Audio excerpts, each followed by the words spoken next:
It's me again with another attempt to make a video. See if my phone lets me do it this time. But for today's thought, this country, my country, really needs prayer. I think we're slipping further and further away from God. When you go online on social media, or listen to videos or whatever for entertainment, there's so much hate for stuff that don't make sense. I mean, if you can make the slightest innocent thing and you'll receive hate. If you like a different politician than some people like, they'll literally hate you for it. I mean, we even have politicians that are talking about holding people accountable for the politician they supported. I guess supported someone she didn't like. I don't think that's right. I don't think that's of God. To put them in a concentration camp or re-education or whatever. And then another hobby of mine, I like to watch a lot of automobile reviews. And it seems like if you like a different brand of automobiles than some people like, they will absolutely hate your guts for it and tell you how stupid and horrible you are for liking a different brand of automobiles than they like. I don't think that's of God either.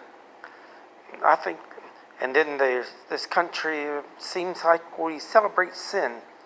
We celebrate the killing of unborn babies. We celebrate fornication, adultery, sexual perversion. I mean, you name it, it seems like this country celebrates it. Even to an extent, when we demonize good.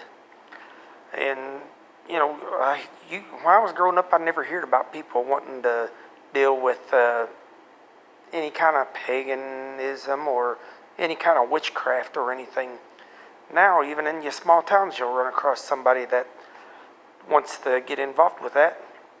And then sometimes you'll run across professing Christians that spout the most unbiblical, ungodly stuff that you can think of.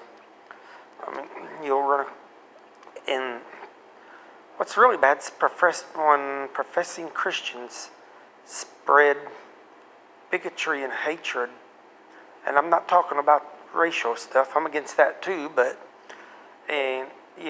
Actually, I think in some ways, the racial thing, I don't quite understand all that. I don't care what somebody's skin color is, if they believe like I believe, they're a brother or sister in the Lord. But there's a lot of bigotry on other viewpoint bigotry, I guess is a way to say it. And it's really bad if it seeps into churches. That's really disturbing. If you have to argue with somebody, let's try to be godly people. Let's try to be reasonable. And let's pray for this country to turn back to God. Let's pray that we do not bring God's wrath down upon our country, that we instead bring God's blessings upon our country.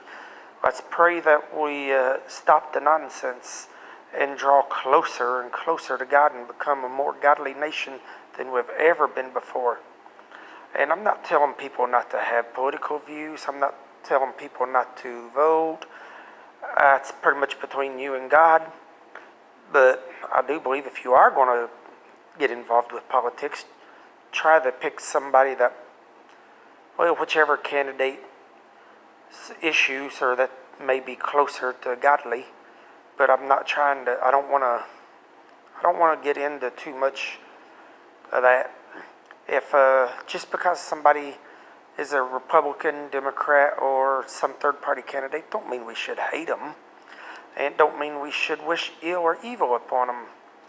I mean, I think I want people to prosper, and if our brother in church gets a pretty new truck, even if it's one of them, like I said, I like to watch automobile reviews. So even if it's that Ram TRX, which I watched a video of, that thing looks like a lot of fun to drive. But be glad that your brother or sister was able to do that, as long as they didn't do anything wrong. And just because somebody has nice things, don't mean we have to hate them. Just because somebody's poor, don't mean we have to hate them. Let's stop the evil hate. Let's stop the ungodliness. Let's pray for this country and start moving back to God. Thank you. Good night and God bless.